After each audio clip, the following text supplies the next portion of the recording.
15 red flags in relationships and at their beginning. Today we will talk about this very important topic because many of my subscribers have already been in toxic relationships with abusive partners. And this only means that there are no certain guidelines at the beginning of a relationship to filter out toxic individuals and avoid entering into partnerships with them. Because the warning signs, as I say, are always there, but we don't notice them wearing the rose-colored glasses of our raging hormones. So today let's talk about these red flags.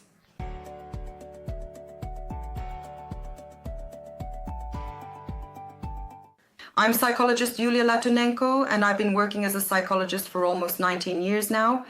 As an individual psychologist, a family psychologist, I also help people who have psychosomatic illnesses.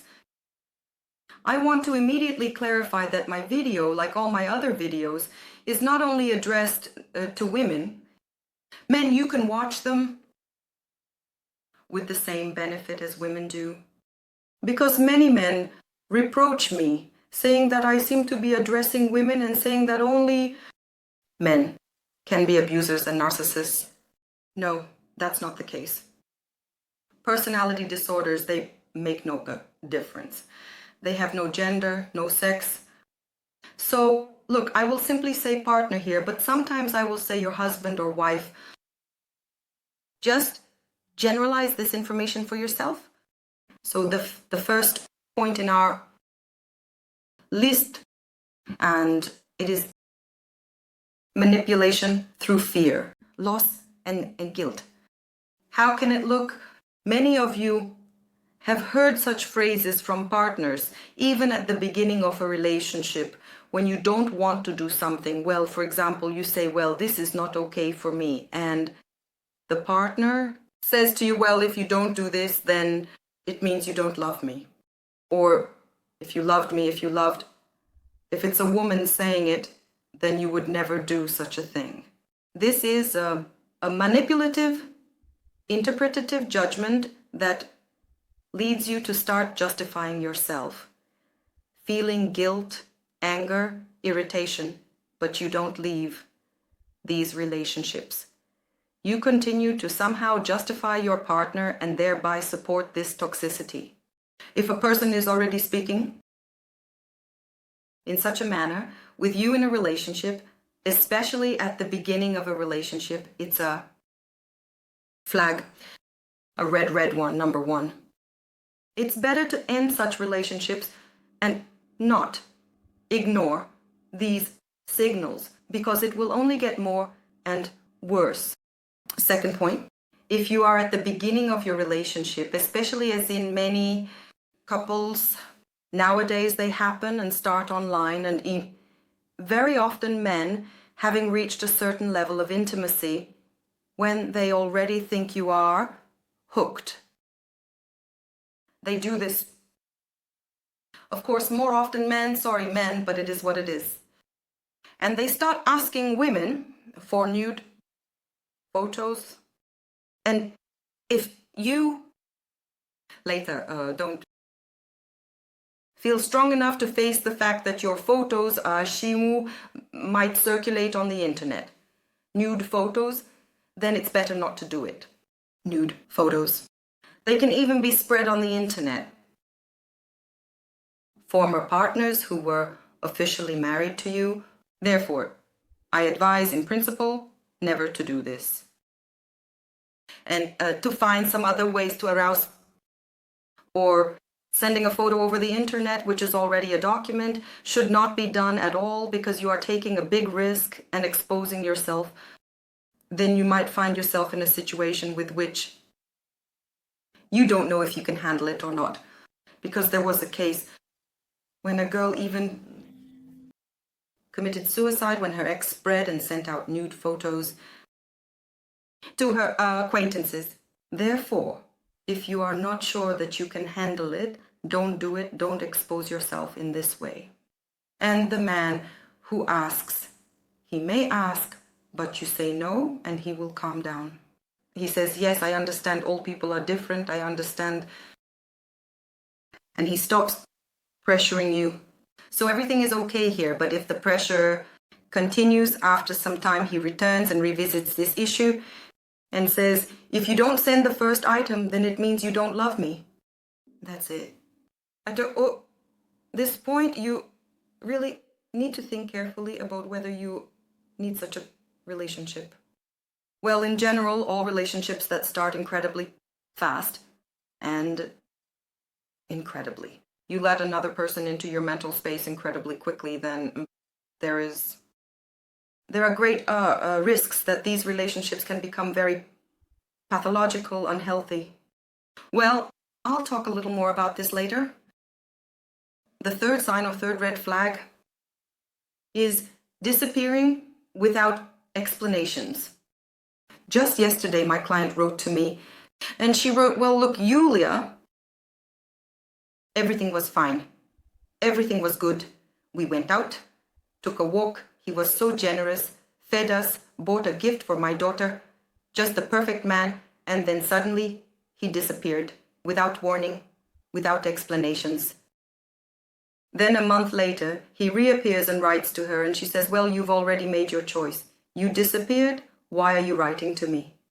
And he says, don't panic. I needed to think about how to handle this, because in some time I'm going to study or work in another place and it's 200 kilometers away. We will be at a distance. I couldn't understand whether I was ready to have a long distance relationship or not. I needed to think about it. And so she writes to me and screenshots and says, well, look, it seems like he's explaining everything normally. Explains that, well, reasonably the person needed to think. I say, and where are you in this? Did he warn you? Did he talk to you before disappearing? Did he make sure that when he reappears, you would be expecting him about your feelings when he disappeared? He made sure, so if you're not ready for him to disappear without warning every time he needs to think about something, then you can continue the relationship with him. And I felt that the girl had such a doubt. Well, he seemed like a smart guy. She liked him, and he appeared so intelligently. A person needs to think, wants to be considerate, but no, because he didn't care about her feelings. He will disappear like that every time. He didn't care about what she felt when he suddenly just stopped writing to her. That's why such sudden disappearances, without explanations, without any sense, when you're just silently, today I love you, and tomorrow I'm not in your life at all. That's it. If the person appears in your life again, you will know that what you have already seen is a pattern of their behavior. They will always act like this. And this is a very serious red flag in relationships. The fourth red flag, as I have already hinted to you, it's very rapid closeness. When a person, you've either met them or haven't met in reality yet and are only chatting online, or you've had 1 or 2 meetings and you go on a second date and hear that the person wants to get married, have a child with you. If this happens very quickly, it's a hormonal state where you simply don't see the person for who they really are. You haven't had the chance to get to know them, and you're letting a stranger into your space, into your life. And such relationships, they, with very few exceptions, end very tragically. This is the beginning of a toxic relationship. A person who wants to cling to you very quickly, thank you. This is an emotionally immature person, someone who is very traumatized, and it may turn out that this is an abuser. If both of you are doing this, it means that both of you have a very serious childhood trauma. Cling to another person like a small child who cannot bear the absence of their mother, wanting to cling to the mother's breast. Similarly, adults merge very quickly because it is a substitute for a mother's breast for a small child. This is an immature psyche. To reconcile oneself, the fifth red flag is the inability to say no and stop in a relationship. In healthy relationships, both partners have the legal, free right to say to each other no, without feeling guilty and without manipulations that you will be abandoned, that something will happen, the person will be offended, will no longer want to communicate. This happens very often at the beginning of a relationship when we really like our partner and we don't want to lose them. We don't want to make a bad impression. And very often we ignore ourselves and say yes when we want to say no because we are afraid of not being liked and losing. But if you don't have the right to say no in a relationship, then it's a relationship that very quickly leads to emotional abuse. Therefore, you can identify it in this way. If someone asks you for something and you say, well, no, I don't want to, and the person starts persuading you, pressuring you, saying, why don't you want to? Well, maybe we should do it this way. Come on, do it. Or starts whining. Pressures, twists your arm, manipulates you, does not respect your right to say no. These are toxic relationships. And this is a toxic partner. In a couple, it's normal. People won't say no to each other without offense. Because you cannot turn a relationship into such a sacrifice where you have to endure a lot of unpleasant things and sacrifice your own feelings and interests. We are talking here about the relationship between two opt-in adults.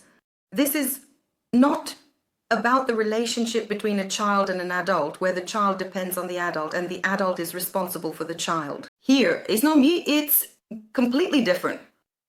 Here it's simply about partnership. No one owes anything to anyone, so you have the right to say no, and you also have the right not to explain. Why not? You have the right to say, I am telling you no, but I don't want to explain it right now. I don't want to delve into this topic because I have the right to simply say no, to simply not want what you want because we are different people. The sixth red flag is jealousy, especially towards exes. When it happens like this, how many have you had partners before me, and how was it? Who was the best, and how did it all happen with you? They dig into the details, they delve into the past. This is classic pathology. And this person from the past is no longer there, but your partner keeps bringing it up with you. Arguments about your former partners is jealous of them. This is such an unreality. It's living in the past. This partner is most likely either a narcissist or a borderline personality. They lose the boundary between the real present moment and the past. For them, that past is real. It is this moment. They don't see the boundary that all of that has already happened. It's gone. And they rush there and drain your emotions. Also, jealousy is not only about exes, but such a jealous partner when they constantly suspect you of something. Tries to unlock your phone, snoops into your gadget, demands that you show something there, give up your password. Violating boundaries, this is your personal matter, and you shouldn't allow it. If a person doesn't trust you, then why live with such a person? The seventh red flag is when a person talks about their exes in a very, very negative way. Well, all the exes were bad, but only you. Now you are completely different, only you. And you. All the hope is on you, while all the others were not. Don't fall for this, because one day he or she will talk about you to others only in a negative way.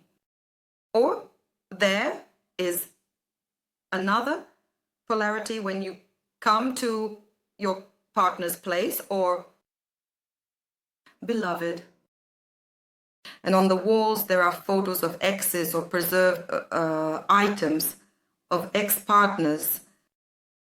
There are some portraits on display, her things. There was a case when my client told me she left her husband but forgot her vibrator in the drawer, and then it turned out that he offered that vibrator to his new partner.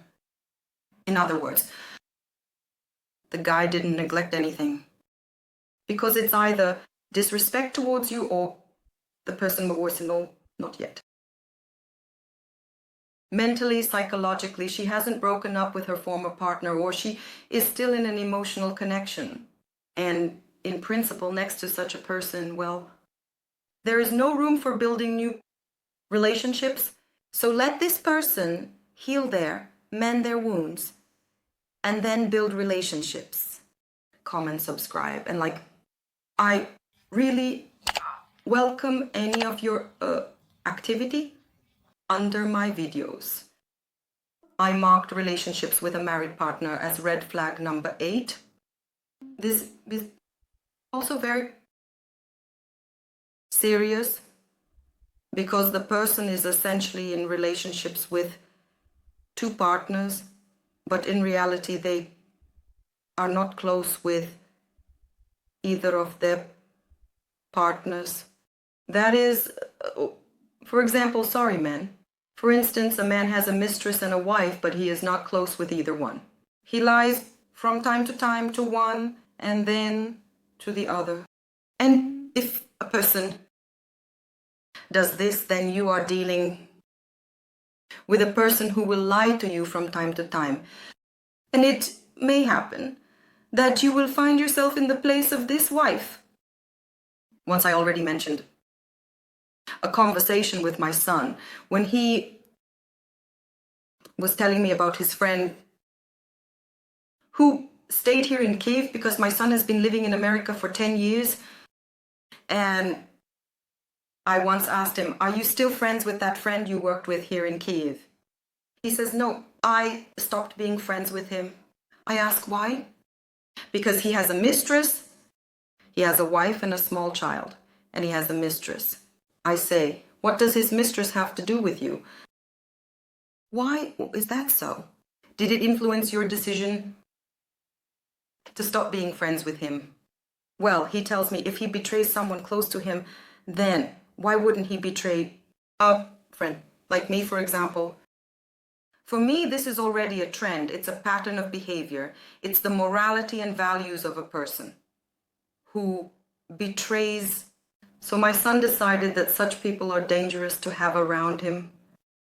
I think he is right, but this is also related to childhood traumas. When a person is unable to be alone, they are scared. They jump from ship to ship. They don't take these pauses to be alone, to develop themselves, to build a relationship with themselves, and then to build with another partner. Without finishing the first relationship, they jump into the next relationship. This also carries the risk of having toxicity in future relationships. The 9th red flag is, so to speak, an obsession with you. This is when a person is fixated on you, but in reality they are trying to make your entire world revolve around them.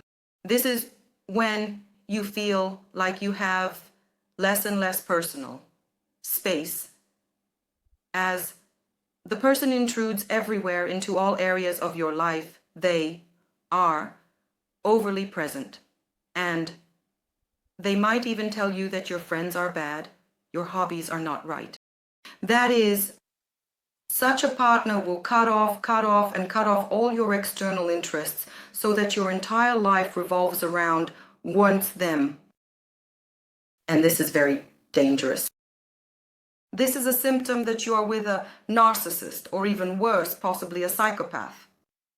The 10th red flag is the violation of your boundaries. This is such an overt violation. When you tell a person no, stop, don't do it because I don't want this, don't do this to me, I don't allow you to do this. And the person just acts like a tank and still does what is unpleasant or even painful for you. That is, the person ignores your boundaries, personal ones. Well, for example, a person ignores that. Right now you don't want intimacy, but the person does. They just pounce on you. And there can even be such rapes because I want to, and here.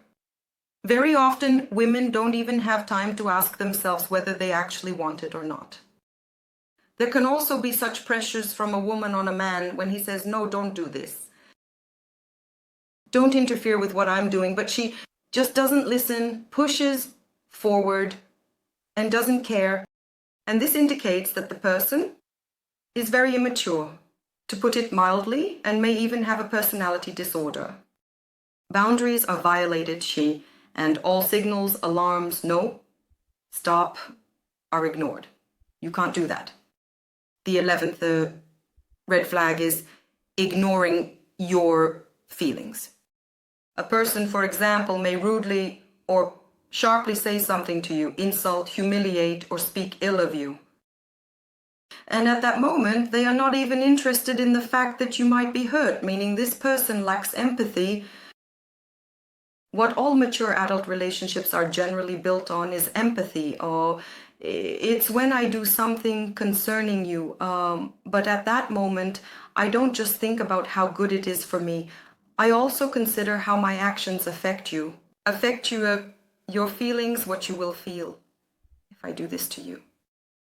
And if you see that your partner doesn't care, that they can just pass by and say some silly word to you, it indicates that the person either has a borderline disorder or something even more dangerous. Therefore, I do not recommend building a relationship with such a person. Relationships that are built only on swearing and fighting are, well, toxic, pathological, unhealthy relationships. The 12th red flag is the devaluation of your body.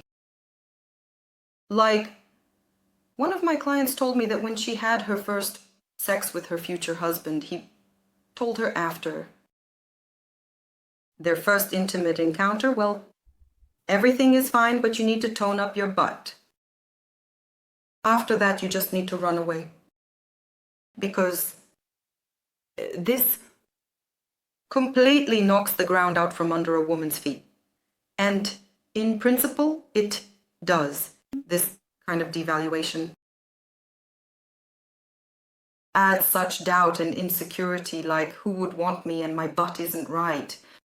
That's it, he has already hooked her. With this criticism, he insulted her, he devalued her. And so, if he already doesn't like her butt, then why build a relationship with him at all? Well, to put it bluntly, what did he tell her? I don't like that body, I don't accept it. Completely. Well, what can you do after that? So, if a man or a woman tries to criticize your body, this is where you should draw the line. You need to think about who this person is building with. A relationship with your appearance or with your heart, your personality. But it happens that during a relationship, one of the partners, for example, gains weight. Once I hosted a room in Clubhouse when, I'll mention my son again, he was present there, and there was a question to the men, like how after the birth of a child, your wife there, or not after childbirth, just suddenly gained a lot of weight, what would you say? Well, there were different options. They said, well, I would advise going to the gym. I would pay for the gym. I would go to the gym with her. Well, yes, everything is fine. It seems like caring for her health, but where is the empathy here? And where is it at all here? how to distinguish his personal selfish motives and the fact that he cares about her. And here my son says, if my wife gained 20-30 kilograms, the first thing I would ask is, what happened? What is bothering you? Maybe you have some problems, emotional ones. Maybe you're afraid of something. Maybe you're unsure about something. I would talk, he says, about her emotions, because I understand that a person just like that, it doesn't happen to her. Such things, she just went and gained. It's something with metabolism. It's all related to stress. It could be the nervous system. So here, if you have a relationship and you love each other, you need to be very attentive to the person's feelings. That's the first thing. And only then we talk about what we should do when a person has gained weight. I had such a situation. When one woman says he gained weight and he has apnea, he doesn't breathe anymore, I'm very afraid that he will die, and so on, and he does nothing. Here, it's important to distinguish between caring about health, that I'm afraid of losing you, as the person says about this. And when I also had a case when a woman said, well, he set boundaries for me, saying if I don't lose 5 kilograms by New Year, he will leave me. Well, these are very different things. You need to understand and distinguish them. And the 13th red flag is arrogance, when a person tells you, why don't you listen to me? I'm the boss, or I'm in charge, I know better, or what do you understand? Or the person, well, belittles your intellectual abilities, your wisdom, your expertise in some matters. Yes, go and cook borscht, as men say. Yes, or women who try to control. He's kind of silly, weak, I know everything better than him. Yes, like that. Arrogance is characteristic of narcissistic partners, and it is very toxic. It knocks the ground out from under your feet, instills insecurity, and such a person may actually achieve nothing because they will have a feeling that they are somehow not right. The 14th red flag is bulls. But some partners say, well, when you ask, did he hit you, or did she attack you with fists? Well, they say, well, he pushed. Well, that's not hitting, just pushed. But this is already raising a hand against a partner. This is already physical aggression towards you. And first he pushed, and then it will continue. It will continue. So when I ask men, well, how is it? Well, I pushed a little, and why did you do it? Well, I wanted to calm them down. Is that how you calm someone down? Well, we all know that you calm someone down differently.